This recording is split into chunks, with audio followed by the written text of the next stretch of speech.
Falando em estupidez humana na essência, só para colocar para vocês uma matéria que saiu na Folha também recentemente, a CBF disse que a camiseta da seleção brasileira foi apropriada, Museu da FIFA, hein? Apropriada por apoiadores do Bolsonaro. Tudo, para mim, tem a ver com a questão cultural, porque essa exposição temporária no Museu da FIFA acontece em Zurique, na Suíça, e exibe duas camisas da seleção com uma descrição que relaciona o uniforme amarelo à política. O texto diz o seguinte, Paulo, abre aspas, apropriado por apoiadores do ex-presidente de extrema-direita Jair Bolsonaro, fecha aspas. A foto dessa placa circulou nas redes sociais, na internet, e o museu confirmou à Folha a veracidade da imagem e falou o seguinte, as descrições dos objetos mencionadas são escritas e aprovadas pelos curadores do Museu da FIFA. Agora você consegue imaginar, né? Curador de museu, essa galera desse ambiente cultural, claramente gosta de associar uma camiseta verde e amarelo à extrema-direita bolsonarista que tem que ser erradicada. Ai, tadinhos, né? Olha, o Adriles falou desse resgate dos símbolos, é tudo muito real. Os símbolos nacionais passaram a ser símbolos de resistência. Do pessoal que estava descontente, eu tenho orgulho do meu país, apesar de tudo, eu quero isso aqui, eu quero aquilo. E a esquerda brasileira sempre desdenhou dos símbolos nacionais, sempre. Né? Começa lá na República, né, que tiveram que reprogramar a mente do brasileiro para aceitar uma porcaria que ninguém queria também. E aí depois, né, com a ascensão da esquerda socialista e tudo mais, o movimento é outro, mas também de descrédito de figuras históricas nacionais e dos símbolos. Eu lembro de uma entrevista antiga do Juca Kfouri, onde ele contava que lá na USP, na Copa de 70, eles estavam torcendo para a Tchecoslováquia na estreia do Brasil. Porque era o regime, eles entendiam assim, era o regime, o comunismo contra a ditadura brasileira. Então, não é à toa que a direita, quando passa a se identificar como tal e quer expressar o seu orgulho para o seu país, ela começa a ostentar, sim, a bandeira, a camisa da seleção, que foi o que levou o Brasil internacionalmente, né? É um dos elementos de identidade nacional. Então, a CBF nunca vendeu tanta camisa como agora. Tenho certeza disso, certeza. Que antes era lixo, ninguém queria comprar. Tá? Agora, todo mundo quer estar afim de uma camisa da seleção, apesar do mau gosto de alguns uniformes, com aquele braço de oncinha lá, que é ridículo, na camisa azul, que sempre foi a minha preferida. Essa eu não comprei, aí eu voltei para amarela.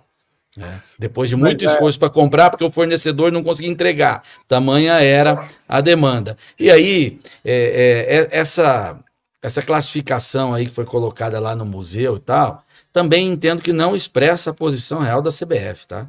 Isso é o seguinte, os departamentos de comunicação, curadorias e tal, elas foram tomadas por esse pessoal dessa agenda woke, pessoal esquerdista e tal, há muito tempo. Esse pessoal domina todo ali, filtra os novos profissionais que chegam e vira uma cultura daquele departamento. Esses caras estão fazendo uma espécie de controle social com capital privado, tá? Em parceria com Sleeping Giants da vida e tal. E essa classificação aí colocada no Museu da FIFA ilustra só isso, um maconheirinho de merda num posto em que ele não deveria estar, falando em nome de uma entidade e ofendendo metade do Brasil, pelo menos. Exatamente, exatamente. E a gente, Satie, duas coisas interessantes. A CBF foi procurada pelo pessoal da Folha e não se manifestou sobre o assunto de maneira oficial. Então já tirou o corpo fora, né? Ao invés de falar que era um maconheiro safado do curador que fez essa porcaria. E eu não sei se você lembra, Satie, mas durante a eleição, a esquerda queria proibir o uso da camiseta verde e amarela no momento da votação. Lembra disso, não? Evidentemente que lembro. Óbvio que também, embora tenha sido uma decisão da FIFA, sem a corroboração da CBF, a princípio, olhando aí pela matéria por alto, a gente sabe que é um desejo da esquerda mesmo abolir os símbolos nacionais. E isso também chega no esporte, chega no futebol. Uma vez eu estava assistindo o Sport TV. E ali, isso lá no período logo depois das eleições presidenciais. E o jornalista, né, o comentarista, o narrador falou assim, olha que legal, né? Um time perdeu, o outro ganhou, o que perdeu aceitou a derrota. Ele estava fazendo uma clara alusão à questão do questionamento das urnas eletrônicas nas eleições do ano passado. Infelizmente, o gramscismo, a revolução cultural, ela chegou em todos os âmbitos. Bobo é quem acha que a política só se discute no âmbito da política. E a verdade é o que eles querem que a gente acredite. E a gente, quando vê esse tipo de situação, né, de as pessoas, a FIFA dizer que a camisa do Brasil, da seleção brasileira, foi sequestrada por bolsonaristas, nada mais passa do que uma inveja e um ataque ao nosso patriotismo e a nossa defesa da nossa soberania, sobretudo, e a defesa das cores e dos símbolos brasileiros, que foram perdidos mesmo. Isso não é de agora, isso não é uma questão do Bolsonaro. A imprensa brasileira, inclusive, no documentário do Rei Pelé, que Deus o tenha, que inclusive fez o Brasil ganhar essa projeção nacional, atleta do século, e uma série de situações, um homem negro, inclusive, e a Globo batia muito e o jornalismo brasileiro batia muito no Pelé, porque mesmo com todas as conquistas, ele não prestava continência para a militância. A imprensa, na época, queria que ele falasse contra o regime militar, mas ele nunca teceu um comentário, uma palavra, obviamente porque ele apoiava o regime militar, a ordem, a disciplina. E se não fossem esses atributos, a ordem, a disciplina, jamais ele conseguiria alcançar o nível que ele alcançou como atleta, que foi derivado de muita disciplina, muita ordem. E aí, veja, inclusive no documentário do Rei Pelé, o jornalista diz que torceu contra o Brasil, torceu para o Brasil perder a Copa do Mundo.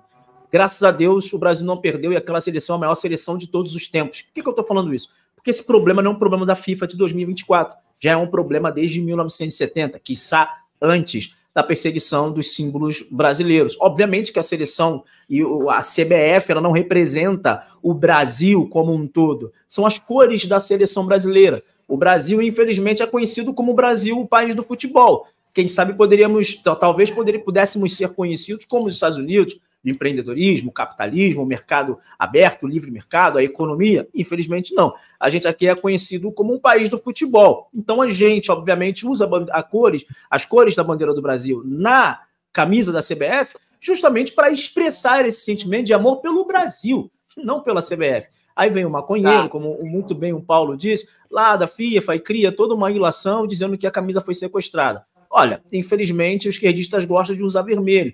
No jogo da seleção ou em qualquer outra ocasião, use o vermelho. Também não tem problema, sequestra essas cores para vocês. Agora, Satie, é curioso, né, como a história é irônica e está sendo irônica nesse momento. As cores da CBF, que são as cores que representam uma das melhores coisas da cultura brasileira, que é o futebol, sobretudo em 1970, não é que eu justifico, eu entendo o cara que fala, está representando o Brasil no momento de ditadura. Realmente, 1970 foi o pior momento da ditadura militar brasileira. Não sei se foi o Médici ou o Costa e Silva, acho que foi o Médici.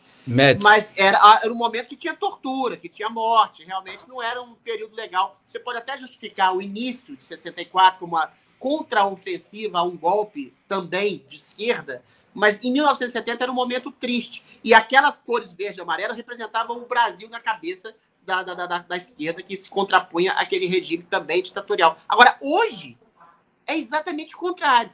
As cores verde e amarelo, que são representadas pela CBF, pelo time de futebol brasileiro, que tem o futebol, dos méritos grandes da cultura brasileira, são contra a ditadura judicial, contra a ditadura pseudo-progressista em que a gente está, que vão contra os valores sedimentares da cultura brasileira hoje.